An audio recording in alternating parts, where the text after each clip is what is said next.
Top quality और consistent performance के लिए सिर्फ सिल्वर पंप नाम याद रखना। ಜಿಲ್ಲೆಗೆ ಮಂಗಳೂರು ಹೆಸರು ಇಡಬೇಕು, ಮಂಗಳೂರು ಜಿಲ್ಲೆ ಆಗಬೇಕು ಅಂತ ಕೊನೆಯ ಪ್ರಶ್ನೆ ಒಂದು ಆಗ್ರಹ ಎಲ್ಲ ಕೇಳಿ ಬರ್ತಾ ಇದೆ. ನಿಮ್ಮ ಗಮನಕ್ಕೂ ಬಂದಿರಬಹುದು, ಯಾರಾದರೂ ಮನೆ ಕೊಟ್ಟಿದ್ದಾರೆ ಗೊತ್ತಿಲ್ಲ. ಇಲ್ಲಿ ದಿಶಾ ಮೀಟಿಂಗ್ ಅಲ್ಲೆಲ್ಲ ನಿರ್ಣಯ ಆಗಿದೆ. ನಿಮ್ಮದು ಪ್ರತಿಕ್ರಿಯೆ ಏನು? ಸರ್ಕಾರದ ಕಡೆಯಿಂದ ಏನಾದರೂ ನೋಡಿ, ಒಬ್ಬೊಬ್ಬರೊಂದು ಅಭಿಪ್ರಾಯ ಇದೆ. ಅವರವ್ರ ಅಭಿಪ್ರಾಯ ಅದು ಅವ್ರಿಗೆ ಕರೆಕ್ಟ್ ಅಂತ ಕಾಣ್ತದೆ. ಮತ್ತು ಒಂದು ಹೆಸರಂತೆ ಒಂದು ಡೆವಲಪ್ಮೆಂಟ್ ಮಾತ್ರ ಅಲ್ಲ, ಆ ಒಂದು ಹೆಸರಿಗಿನ ಹಿಂದೆ ಅದರಲ್ಲಿ ಒಂದು ಪರಂಪರೆ, ಇತಿಹಾಸ, ಸಂಸ್ಕೃತಿ, ಹಲವಾರು ವಿಚಾರಗಳು ಅದರಲ್ಲಿ ಸೇರಿರ್ತದೆ. ನಮಗೆ ಡೆವಲಪ್ಮೆಂಟಿಗೆ ಮಂಗಳೂರು ಬೇಕಂತ ಒಂದು ಅಭಿಪ್ರಾಯ ಇದ್ದಾಗ ಅದು ಅವರು ಕೆಲವು ವಿಚಾರ ಅದನ್ನು ಚರ್ಚೆ ಮಾಡ್ಬೋದು. ಸೊ ಇದರಲ್ಲಿ ಸಾಧಕ ಬಾಧಕೆಲ್ಲ ಕೂಡ ಚರ್ಚೆ ಇಲ್ಲ. ಹಿರಿಯರಿಂದ ಹಿಡಿದು ಸಾಹಿತಿಗಳು, ಬರಹಗಾರರು, ನಿಮ್ಮಂಥ ಪತ್ರಕರ್ತ ಬುದ್ಧಿಜೀವಿಗಳು, ಇನ್ನಿದ್ದ ನಮ್ಮ ಬಿಸ್ನೆಸ್ ವ್ಯಾಪಾರಸ್ಥರು ಇವರು ಕೂತ್ಕೊಂಡು ಚರ್ಚೆ ಮಾಡಿದ್ದು ಒಗ್ಗಟ್ಟಿನ ಒಂದು ವಿಚಾರ ಬರಬೇಕು.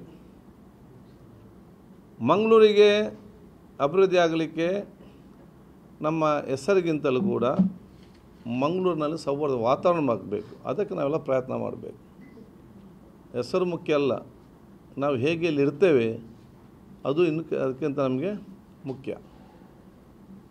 ಸೌಹಾರ್ದತೆ, ಪ್ರೀತಿ, ವಿಶ್ವಾಸದ, ದ್ವೇಷರಹಿತವಾದ ಮತ್ತು ಬಾಹಿರಹಿತವಾದ ಸಮಾಜ ಮಂಗಳೂರಿಗೆ ಅತಿ ಅಗತ್ಯ. ಅದನ್ನು ಇವತ್ತು ನಾವು ಚರ್ಚೆ ಮಾಡಬೇಕು. ಅದನ್ನು ನಾವು ಹೇಗೆ ಎಲ್ಲನ್ನು ಬೆಸೆಯುವುದಂತ ನಾವು ಆಲೋಚನೆ ಮಾಡಬೇಕು. ಈ ಹೆಸರು ಬಗ್ಗೆ ಚರ್ಚೆ ಆಗಲಿ, ನಮ್ಮದೇನು ಅಭ್ಯಂತರ ಇಲ್ಲ. ಎಲ್ಲರೂ ಕೂಡ ಸೇರಿ ಇದೇ ಆಗಬೇಕಂತ ಇದೇ ಇರ್ತದೆ. ನಮಗೇನಾಗಬೇಕು ಅಲ್ಲ, ನೀವು ಇದ್ರ ಪ್ರಕಾರ ಅಂದರೆ ಹೆಸರು ಅಷ್ಟು ಇಂಪಾರ್ಟೆಂಟ್ ಅಲ್ವಾ? ಅಂದರೆ ಅಲ್ಲ, ಇಂಪಾರ್ಟೆಂಟ್ ಅಲ್ಲ. ನಾವು ಹೇಳಿದೆಲ್ಲ ಇಷ್ಟು ವರ್ಷ ಇತ್ತು, ಇಷ್ಟು ಡೆವಲಪ್ಮೆಂಟ್ ಆಗಲಿಲ್ವಾ? ಸೊ ಹೆಸರಿಂದಲೇ ಬದಲಾವಣೆ ಆಗುವಂಥ ಒಂದು ಭಾವನೆ ಬೇಡ. ಅದು ಹೆಸರಲ್ಲಿ ಚೆನ್ನಾಗಿ ಚೇಂಜ್ ಬೇಕಾಗಲಿ, ಕೂತ್ಕೊಂಡು ಚರ್ಚೆ ಮಾಡುವ. ಬಟ್ ಈಗ ಮಂಗಳೂರಿಗೆ ಡೆವಲಪ್ಮೆಂಟ್ ಆಗಬೇಕಾದ್ರೆ ವಿಶ್ವಾಸಭರಿತವಾದ, ಭಯರಹಿತವಾದ, ಪ್ರೀತಿಯ ಸಮಾಜ ಕಟ್ಟುವುದು ನಮ್ಮೆಲ್ಲರ ಮೊದಲ ಆದ್ಯತೆ. ಅದು ಇವತ್ತು ಫಸ್ಟ್ ಆಗಬೇಕು. ಅದಕ್ಕೆ ಅದು ಬರೇ MLAಗಳು ಮಾಡಬೇಕು, ಬೇರೆ ಸರ್ಕಾರ ಮಾಡಬೇಕು ಆಗೋದಿಲ್ಲ. ಪ್ರತಿಯೊಂದು ಮನೆಯವ್ರಿಗೂ ಕೈ ಜೋಡಿಸಬೇಕು, ಪ್ರತಿಯೊಂದು ಸಂಘ ಸಂಸ್ಥೆಗಳು ಕೈ ಜೋಡಿಸಬೇಕು, ಪ್ರತಿಯೊಂದು ಜಾತಿ ಧರ್ಮದ ಗುರುಗಳು ಎಲ್ಲರೂ ಕೂಡ ಅದಕ್ಕೆ ಕೈ ಜೋಡಿಸಬೇಕು. ಎಲ್ಲ ಅಧಿಕಾರಿಗಳು ಇವತ್ತು ಬರಬೇಕು, ಎಲ್ಲ ಅಡ್ವೊಕೇಟ್ಸ್ ಇರಬೇಕು. All should join together. ಆಗ ಮಾತ್ರ ಭವಿಷ್ಯದ ಮಂಗಳೂರನ್ನು ಕಟ್ಟಲಿಕ್ಕೆ ನಮಗೆ ಸಾಧ್ಯವಾಗ್ತದೆ.